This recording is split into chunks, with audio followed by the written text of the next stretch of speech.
cambiarme el color. Sí, se te nota, güey. Me envasaron al vacío y me llevaron al supermercado. Un señor que pasó por allí me compró, me trajo para su casa y aquí estoy. Wow, pues sí que ha sido un camino largo y duro, ¿eh? Ya ves, ¿a ti también te costó llegar hasta acá? ¿Qué va?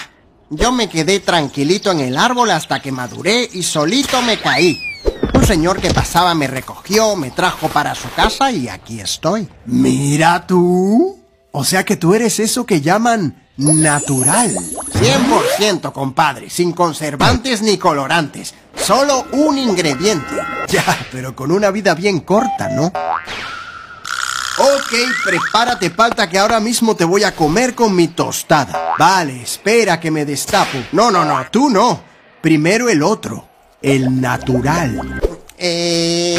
¡Tarde! Me pudrí, te olvidaste de mí, me pudrí. No pusiste atención, me pudrí. No viniste a tiempo, me pudrí.